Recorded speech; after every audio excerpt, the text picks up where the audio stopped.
Without further ado, I'd like to introduce Miss Erin O'Neill, talking about using our superpowers for good. She's a super girl in her own right, so let's give her a hand and welcome her this morning. Thank you.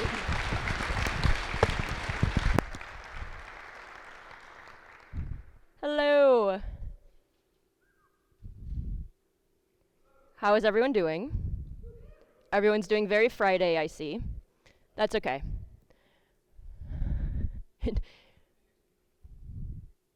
So I use Linux, just ignore that. Let me give it one more try to make that go away. That's not normal.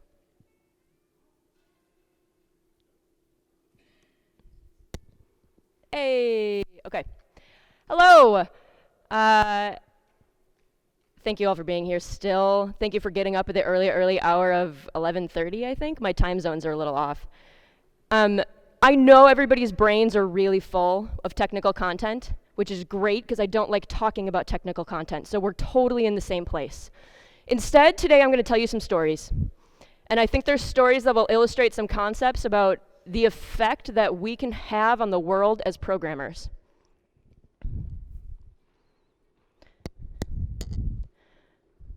So, my first story is pretty important. It's one that's very, very close to my heart, and it's probably the most important thing I'm going to tackle this entire talk.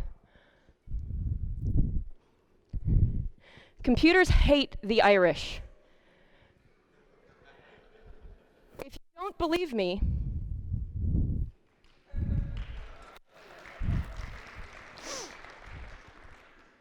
this is my daily existence. Sorry, this remote is, there we go. Sometimes they hate us so much they won't even work. This is an actual, I didn't trigger this for this talk. This is on a website that I tried to register on and not only hit a MySQL injection error, but got the entire output. And fortunately for them, I'm nice, and I told them. And they fixed it really fast, which is why I'm not telling you who they are. But suffice to say, computers hate us. Even Irish computers hate us. The Ryanair website couldn't handle Miss O'Leary, which is just ironic. Sometimes they hate us so much, they tell us that we're not valid.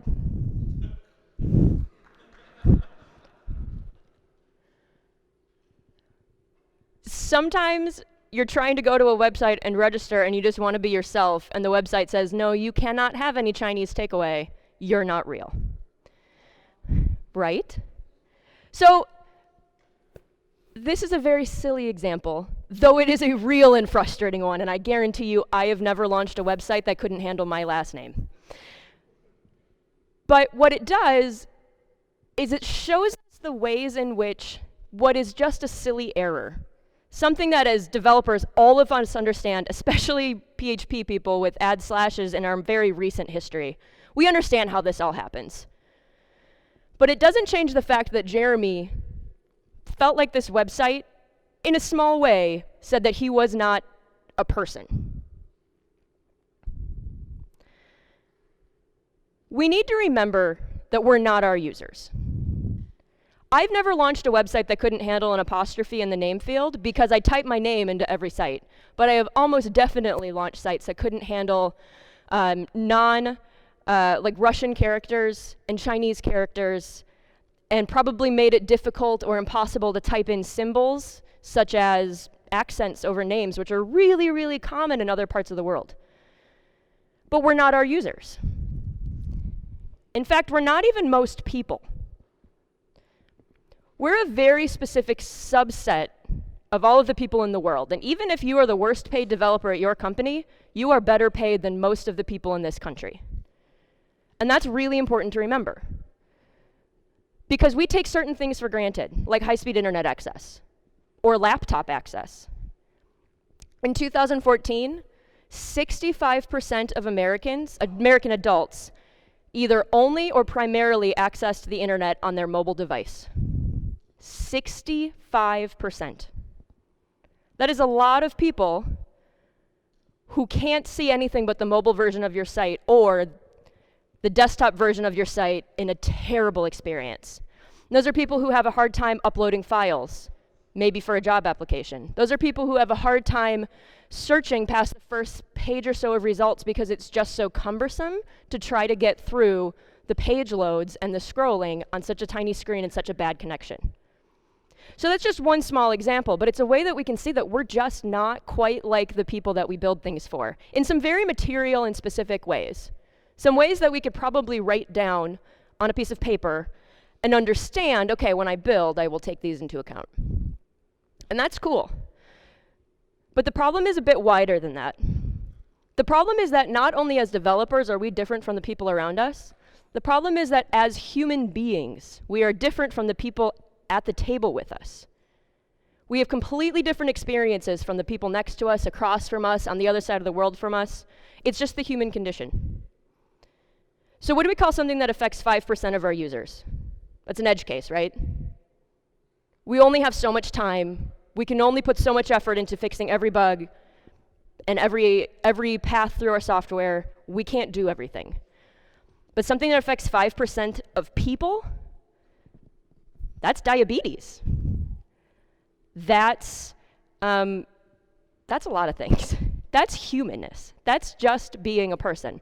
So we have this disconnect between the reality of the limits of what we can take into account while we build our software and the reality of the diversity of the people that are going to use our software.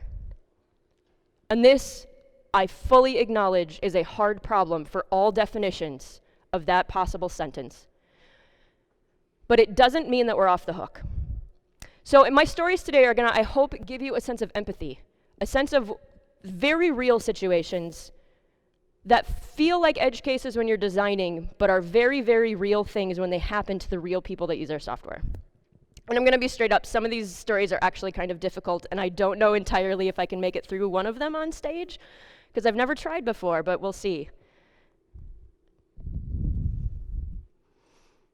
But it's important to remember that we have the most pointless and the most important jobs in the world, and forgetting either half of that is very dangerous. We make video games. We make websites to make getting takeout food slightly easier. We make websites to have someone who will meet the takeout person at the front door and carry it up to your office. And if that doesn't exist yet, it will, because I've been to Silicon Valley. But at the same time, we make stuff that literally affects lives. We make software that affects lives in very direct ways. Hospital records, the ability to get insurance. We make software that affects lives in not entirely obvious ways, like the ability to call a car that will send someone to your house and give you a ride somewhere. That's great, but how do we know who's in that car? And what do we know about what that's doing to local economies? And I want to be clear that this is not a political talk, and I'm not taking sides on most of these things. I'm just presenting a lot of things as very complicated problems that by virtue of our skills we have inserted ourselves into. So forgetting either one of those things, taking yourselves too seriously, that's dangerous. Not taking it seriously enough, that's pretty dangerous too. My first story is on another very serious topic, Pokemon Go. Which, if you're anything like me, you should know that there are Charizards, Bulbasaurs, and Squirtles outside the hotel, and you need to get on that, because the conference is over today and you're missing your chance. But you also know that Pokemon Go is an augmented reality game where places in the real physical world have been imbued with power. So people have the ability to go to these places and get items and fight other Poke players and all sorts of fun stuff like that. Well, this picture is of a man named Boone Sheridan's house. It used to be a church 40 years ago. Now it's just a really cool looking house. Pokemon Go thinks it's still a church. Boone's house is a Poke Gym. So the day after Pokemon Go comes out, he goes outside and realizes that there are tons of people coming to his house for 5 minutes, stopping and leaving. And he doesn't know what's going on. Because he's a developer, he's a designer, so he's very in our world. He's very active on Twitter. He figures out pretty fast that he's a Pokemon gym. And he thinks it's pretty funny, honestly. He thinks it's kind of cool. A little bit unsettling, because people are like blocking his driveway and stuff, But still he's amused by it, right? He takes it lightly. I think he plays Pokemon Go now. I see him put up screenshots on his wall. So maybe it worked. Maybe they got a customer out of him. I don't know. But let's think about what that would have been like if it was your least technologically capable uncle. Like, picture that uncle, or aunt if you don't have one. Whoever it has to be, picture that person. People have started driving up to their house, congregating outside. One or two people maybe leave litter because they're dumb kids. Some people block their driveway because they're inconsiderate. And they don't know what's going on and they're nervous. They don't know where all these people are coming from. They don't know what's going on. They don't know what Pokemon Go is. Now, because Pokemon Go is the only good news story of the summer, they'll eventually hear about it. But even then, are they gonna have patience for it? Are they gonna be understanding? Are they gonna think it's funny or even cool, like maybe you and me and Boone did? Or are they gonna be upset that their house got put in this game with no consideration, no consent? To make it worse, Pokemon, because the game came out and it was so popular, they didn't really have a way to say, hey, my house is a Pokestop. They had like a generic contact form if you knew how to dig for it. But if you didn't know how to dig for it, there's no way to do it. And they were really slow to respond because the game, they couldn't even keep the servers up, right? So this is an instance where should just be a very silly, lighthearted game resulted in a sort of unforeseeable, almost, situation. And Pokestops are created by one of two ways. Pokegyms and Pokestops. Either there's like a historic data record, so like a record of all of the hospitals and historic places and churches and post offices, or people submitted places of interest. We don't know which one it is. His house looks really cool, so it could have been that. It also could have been that he's listed as a church on some ancient data. Totally understandable that Pokemon Go and Niantic could not have foreseen or really even combed through the mountains of data that they have. Totally true. But that doesn't take away culpability, because we have to go back a step, where they decided to do this in the first place. And again, not the end of the world, and I'm not calling for the end of Pokemon Go, please don't take the game down. I'm doing really well. But it's too easy to say, hey, we can't possibly have reviewed all the data, so we're off the hook. What's true is you decided to collect and display the data in the first place. And this carries through to a lot of places, especially if you're somewhere and that's putting together a website that the members of the public can add to.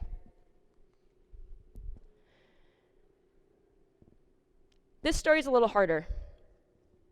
It's about another serious topic, Candy Crush, but also a very genuinely serious topic. So one of the RAs where I went to college, she was like an adult support staff, not like a student. And she was amazing. All of the students loved her, and her husband lived with her too. And he probably had a real job, but as far as we knew, his job was to be there and let us play with the cats. And he was a musician, so he would play with students and generally be available for all the things that you couldn't tell the official college employee, but you needed help with. He was amazing. His name is Randy, and everybody loved him. And Kim, and his wife, Kim. Well, a few years ago, Randy got cancer. He was in his 50s. By the end, he looked a lot older. And he was really sick. He was in chemo regularly. And when you're in the hospital regularly, it's completely reasonable to find solace, or at least alleviate some boredom, with a game like Candy Crush. So Randy played a lot, and he got really good scores. And I'm okay. So I saw my name next to his name on the scoreboard. By the way, I don't know how many of you have lost precious hours of this one and only life to Candy Crush, but I assume I'm not alone. So Randy got really good scores. He passed away a couple years ago from the cancer. And for a while after that, I would see his name on the scoreboard, and it was weird. It was understandable, and I don't necessarily think that would be right to necessarily just pull everything down, right, like he never existed, but it was weird for me. But what was more than weird was one day, a couple weeks afterwards, I logged into the game, And they have a mechanic where the game will send you a free life, and they just sort of pick a friend to make it look like your friend sent you a life. They picked Randy. So this man that had died 3 weeks earlier, this game was using in a very blasé way to support a mechanic that helped them make a little bit of money. And that was hard. That was really, really upsetting. I took to Facebook or Twitter with that because I was so irate. I just didn't even know what to do, and I needed to share it with people who would kind of understand what happened, right? Like, there's a lot of layers to that. It would be hard to explain to, say, my mostly non-technical, relatives. And I found out that there's this guy named Eric Meyer, who is a pretty prominent writer, prolific on all sorts of tech stuff, and he had coined a term called inadvertent algorithmic cruelty. Oops, sorry. Ooh, don't look at that. Sorry. He had coined a term called inadvertent algorithmic cruelty, which is where an algorithm that was neutral or even good, meant to be by its creators, through no intention of the people who made it, inadvertently cause very real harm, or are at least exceptionally cruel. He experienced something similar to this when his daughter died. His daughter was very, very young, and she had a lot of heart and health problems at a very young age. The sort of thing where you know your child won't live very long, but you want every minute you can get. And he posted about it on Facebook. He posted about it very publicly to let his family know what was going on and just to kind of help him get through it. Well, this was right when Facebook put up that Your Year in Review feature for the first time. And his cover photo was his daughter. And she had just passed. And it was brutal. And he wrote a story about it. He wrote a blog post where he coined this term, inadvertent algorithmic cruelty. And the Facebook employees who wrote it, it went all over the internet. So the employees who wrote it saw it, and they were genuinely mortified, and they leapt in immediately to try to figure out how to fix this. And I personally believe that's where the thumbs up, sad face, heart, angry things that are on Facebook now, I think that's where they came from, because Facebook has understood that we put a lot of our lives online, and that doesn't make it good. Doesn't make it something we want to review without warning. Our relationships are now online. Technology is not just something that passes the time, and it's not just a tool. It's something that mediates human relationships. It's something that controls and contains the entirety of what we do as human beings in our interactions with each other. By virtue of the fact that how big this has gotten, everything is on there now, or can be at least. And because of that, we can no longer say something like Facebook or Twitter or anything else is neutral. It has the potential, because people put so much of their lives on there, to cause a lot of pain. And I'm not trying to rag on Facebook. It's just a very, very obvious place to draw examples from. But these are things that anybody could do. They're completely understandable mistakes. They're things that all of us can sit here and go, well, of course we see how that happened. And I'm not trying to blame them. But I do have one more example from Facebook with that caveat. So Kim, Randy's wife, actually quite a few months afterwards, when she had finally sort of found the composure and the piece where she could change her profile to say that she was widowed as opposed to married. She went to do it, and then she posted this. I changed my Facebook status to widowed today, and Facebook told me they would be contacting Randy for confirmation. There are so many things wrong with that statement. This was posted in 2015. It's still pending. Even though she set his profile in memorial and all of these things you're thinking, couldn't she did them. I'll just cut you off, she did them. This is just the way their system works. And it's something, again, we can totally understand, right? Like, you're like, of course, it's in the relationship change table. There's a piece of code that says the person that you're trying to change needs to confirm it. I get how it happened. But the reality is that to this day, when I was asking Kim for permission to share this story with you, she spoke to me about how much it hurts that she can't change that. And she feels like her only options are to leave it at married, which is not true, or to remove it entirely, which to her, in her own words, made her feel too much like it never happened. So the lives that we live online and through technology are very real. They're exactly the lives we have right now. It's just one more thing that we're using as a tool to share ourselves with the world. And as a result, because we put so much of ourselves into it, really bad things can happen. Software facilitates human relationships. It doesn't just get a job done, it gets a job done with other people, almost exclusively, or at least for other people, or at least so you don't have to deal with other people. But either way, there's always a human component. So I talked about inadvertent algorithmic cruelty already. It's a really useful concept when you're kind of looking at what is the potential scope of the changes that I'm making? Like what could this possibly do? One way to get around that is to test with diverse populations. And I mean diverse in every sense. Yes, all of the traditional things, gender, race, sexuality, those are very important. But you need a truer kind of diversity. Do you have a 34-year-old widowed woman on your team? Or at least in your test group? Do you have a 70-year-old man with arthritis in your test group? Again, I get that we can't possibly do every single edge case for every single person, but that's no excuse not to at least think about it, because there's so many things that have been missed just because we didn't have the right people in the room while we tested. For example, VR technology. Super, super hot right now, right? So it's becoming something that consumers can have in their own hands. Well, there's basically two ways to do VR. One is to indicate depth with size and relative position of objects. So something smaller and closer together, they're far away from you. If things are bigger and closer to you, then, or I'm sorry, big and farther apart, then they're closer to you, right? So those are cues our brains use to figure out where things are in space. The other way that our brains figure out where things are in space is shading, and shading is a lot more subtle. So that's the very particular ways that the light in the room will move on something dependent on where it is in space. And it really comes into play once that thing is moving through space, because you see how the light changes.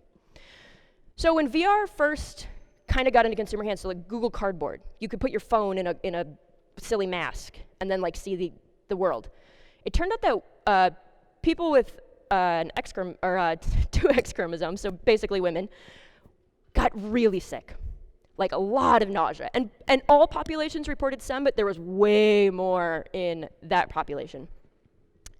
It turns out that men tend to use depth cues more. Like that's just how the brains are wired. They tend to use depth cues. So when they were testing and they were doing that and that was much computationally easier, they just stuck with it. But women tend to use shading cues. And since there weren't women on the teams that were testing these things, it just didn't come up. Or maybe there were women, but there weren't enough. So it didn't come up enough to appear as a pattern, as opposed to Sarah kind of gets motion sick. So it's an example that once that went out into the world and everybody was using it, then they're like, oh my God, why is this happening? But if they had had the right people in the room when they were testing it, they might have figured it out sooner. And we've seen this happens a lot. There were webcams that came out a few years ago by HP that had face detection technology, but they could not detect people with dark skin. And again, this has got to be an instance of just not having those people in the room when you tested your software, because you would have noticed that. And teleconferencing systems, way back when we used those, they couldn't pick up women's voices. They couldn't pick up high pitches. Again, just not the right people in the room testing. So that's a really expensive mistake too. That's a mistake that affects a potentially large subset of your population. So if we can get these diverse populations in the room, we're going to save money. Not only are we going to not do things like that are honestly sort of hurtful and exclusive, we're just going to not have to recall our products and push out emergency patches. So in the face of all of this uncertainty, in the face of all of this, there's so many options and we don't know what to do, and it's really overwhelming, and why are you telling me this? Because I can't possibly take all of this into account. It is really tempting to say, data, I need you. I need a thing that doesn't change. I need a thing that is just true. I need something that I can believe. It's really tempting to say. And there is a data scientist named Kathy O'Neill, no relation, but she does spell it correctly, who thought the same way. She is a mathematician by training, and she got into math because she found other subjects really frustrating. There are no right and wrong answers in history and culture and literature and politics. There's room to talk and figure it out and agree to disagree, but math is universal. Once we agree on an equation, we always agree on what that equation equals. And that really appealed to her. So she became a trained mathematician, and now she's a data scientist. And she got into this thinking that this was a place where math is a pure truth, and so it can't be bad. But what she found is that math is a tool that can be very much used for bad. So she came up with a concept called destructive algorithms, which is in her perfectly titled book, Weapons of Math Destruction. You're like, why did no one do that sooner? She wrote this book, Weapons of Math Destruction, about destructive algorithms. A destructive algorithm is three things. One, it's important. So she's not talking about something that doesn't actually affect a lot of people or have an effect that isn't like at some kind of scale. So we're talking things like determining if somebody is eligible for a certain kind of health care, or how much do you pay for insurance on your car. Two, that algorithm has to be secret. So a credit score. We don't know how they're calculated. We have some ideas, but we're really just reverse engineering it. Or other scores that you might not even know are being applied to you at all, like insurance scores. Auto companies have scores that they use to decide how much money you're going to have to pay for your premiums. A secret algorithm means that a person cannot confront it, they cannot oppose it, they cannot object. They have no way to come against it and say, hey, this could be wrong. And three, it has to be destructive. So it has to be something that actually is causing harm. So there are certainly important and secret algorithms that so far are not causing harm, but there are some that are. And the one example she gives is a great one. It's a recidivism score. So recidivism means the likelihood that you will commit a crime again after you've already committed one. And judges, when they have to sentence people, because they're people, because they're human, they bring their biases to the table. One way that we try to mitigate this is with minimum sentences and maximum sentences. It's a way to say, okay, you have leeway, but you have to give them at least this much, so that somebody can't bring their bias to the table and let somebody off too easy or go too hard on them. Recidivism scores are another attempt at making that a less bias-driven, more objective thing. What they do is they take into account lots of things that are statistically predictors of recommitting a crime. So what kind of crime did you commit before? How many crimes have you committed? Did you go to prison for those crimes? What zip code are you from? Were any of your parents ever incarcerated? So what this does is it creates a score that helps the judges decide whether they will send someone to prison or just jail or bail or out, how long will they be there, all these things. But it creates a feedback loop. It creates a loop where if you've gone once, you're more likely to get sent again and again and again. And we have a lot of data that says that the more often that you go to prison, the more often you're likely to go back because it is so hard to reintegrate. So you're kind of using this thing that's supposed to be objective to kind of get people in a really bad cycle. The other thing it does is it doesn't take into account any individual's ability to be unlike the statistic. So yes, statistically, certain zip codes have higher crime rates. That doesn't mean that every person in that zip code is. It just means that, statistically, that's the data.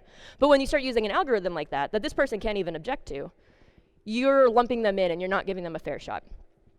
So once you break it down like that, it's pretty easy to see like, oh my gosh, you can't punish people for who their parents were. You can't punish people for where they happen to live. But the person who put this score together, they were genuinely trying to solve a real problem, and they had genuinely good intentions. They were trying to take bias out of this sentencing, out of this procedure that is a huge effect on people's lives. And they rightly recognized that humans are going to bring bias to this, and you can't help it. But what they didn't recognize is that we code our own biases into the software that we write. Data is really powerful, and that's what makes it dangerous. Because if we use this data, but we use it incorrectly, but we're so sure that what we have done is right, that we're not even going to re-examine what we're looking at, we're potentially getting to a really bad situation. So a more tangible example of that,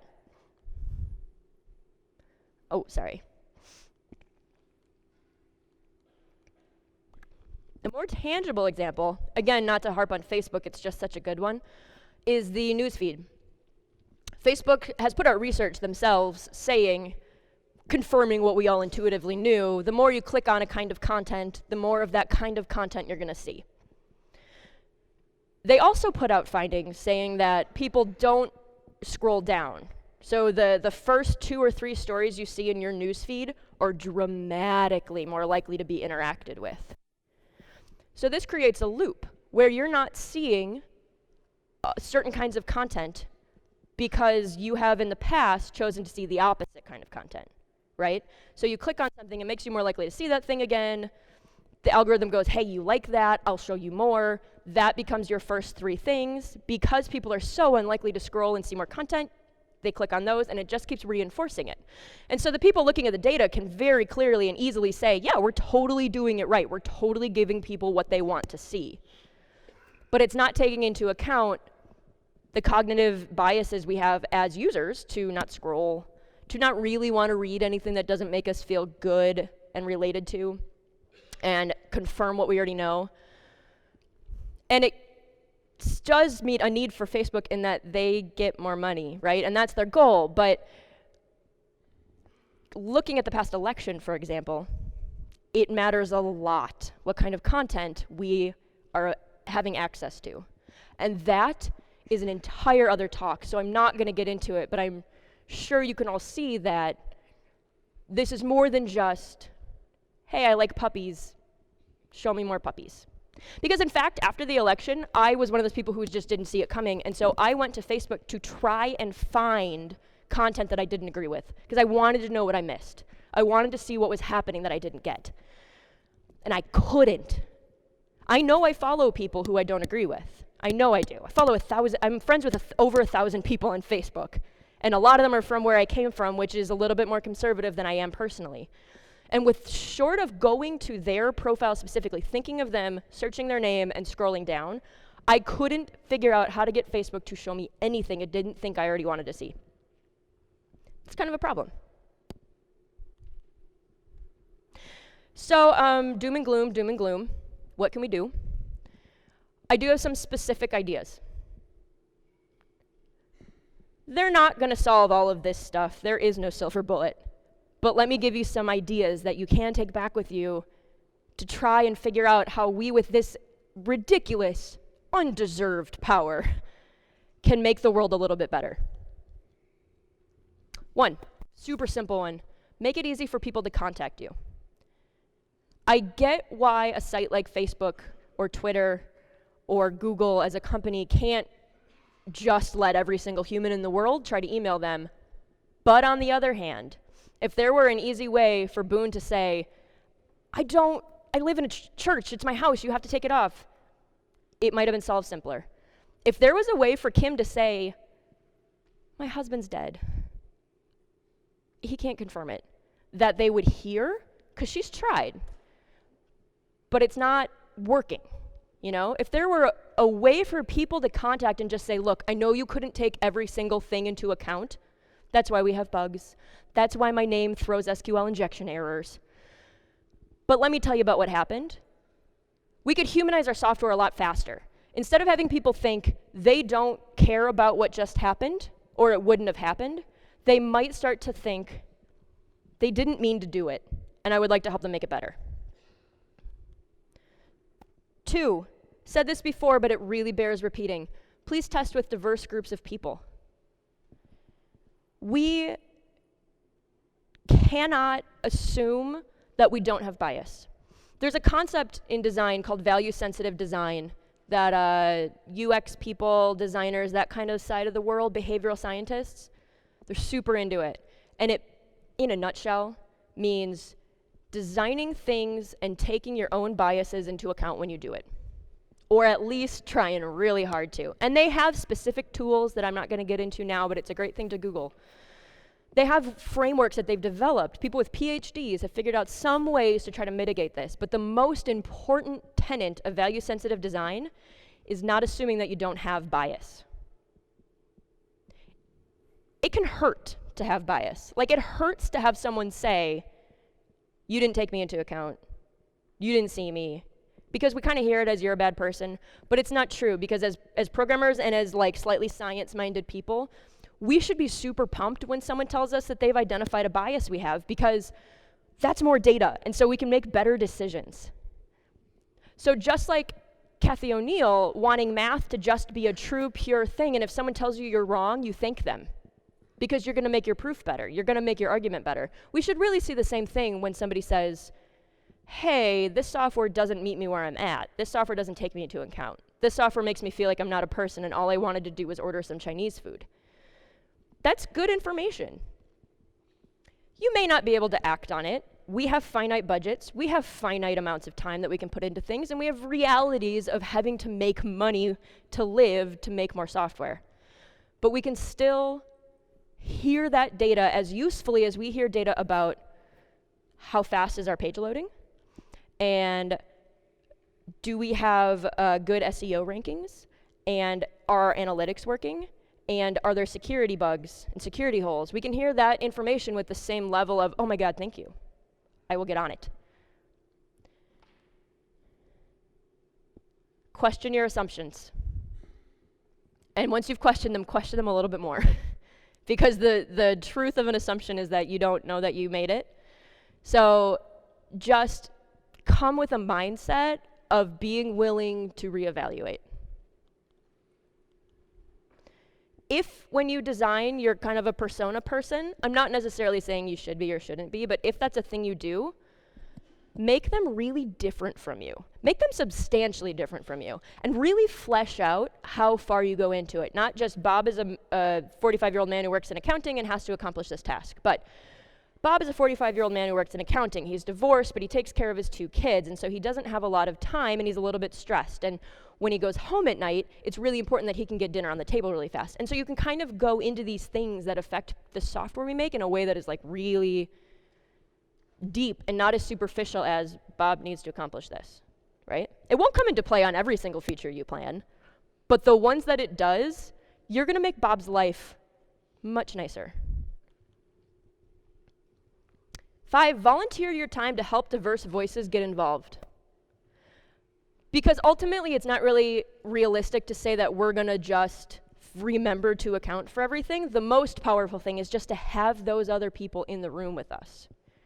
So if you're in a position to volunteer at any part of the pipeline, which means tiny children, teaching them how to code, showing them Scratch, or teenagers, or professional women. Maybe you give your money to an organization that helps people of color get grants and meet other people. I mean, it doesn't have to just be children, it should be all levels. And there's lots of things that we can think about too, like childcare at events.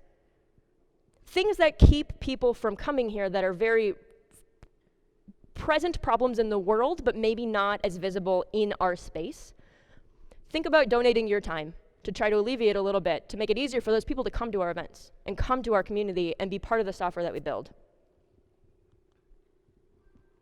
Here's the thing, there aren't answers yet. I really wanted to give you a talk where I was like, here's how we're gonna fix it. But the reality is that we're only halfway through this journey of figuring out what it means to be developers and computer scientists. Other engineering disciplines have been around for a very, very long time. And they went through some catastrophic stuff. Bridges have collapsed. Buildings have crumbled. Boston got covered in molasses once. Really, it happened, look it up. These are all things that happened in the course of engineers figuring out what they're doing. And those are very old disciplines. And as a result, they have some tenets that they've built up. They have professional codes. And although there are lots of different professional groups that have those codes written up, the one thing that is consistent across literally every single one that I found was the very first one is, Your utmost responsibility is to the well-being of the public. First tenet, whether you are an electrical engineer, a mechanical engineer, you build bridges, you solder things, first tenet, when you get licensed, you have to sign something that says, that is my number one. We're a pretty young discipline. We haven't been doing this that long. I mean, relatively speaking, in the course of human history, if you want to go back to World War II, we've still got less than 100 years. So we have a lot to figure out still. And maybe we can look to these other disciplines to see what it means when they say they're engineers as opposed to when we just get titles that sound really cool.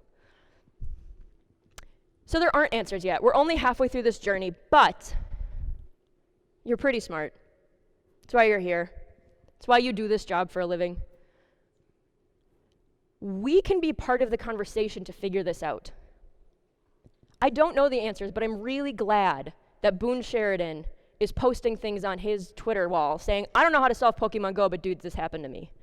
And I'm really happy that there are people like Kathy O'Neill writing books with amazing titles. And that there are people like Eric Meyer who are blogging. And other people I didn't even get to cite but wanted to so bad, like Dana Boyd from Microsoft, or formerly of Microsoft, who does a lot of amazing work on surveillance and security and privacy. And Taylor Swift on security, which is the most brilliant, genuinely one of the best resources for anything. It's weird. But yeah, Swift on security. I don't know who writes that thing, but they're a hero. And they're doing great work. And so there's a lot of us that are thinking about this. And I want to invite you to come into that conversation and come into that thought, because it's super important and super interesting to figure out how to make our stuff faster and to figure out different architectures that make things more easy to maintain later. Totally. That's what I do at my day job. I get it. But if we stop there, we're selling our profession short. We can do a lot more, and we should do a lot more. You have superpowers. Please, please don't waste them. Thank you.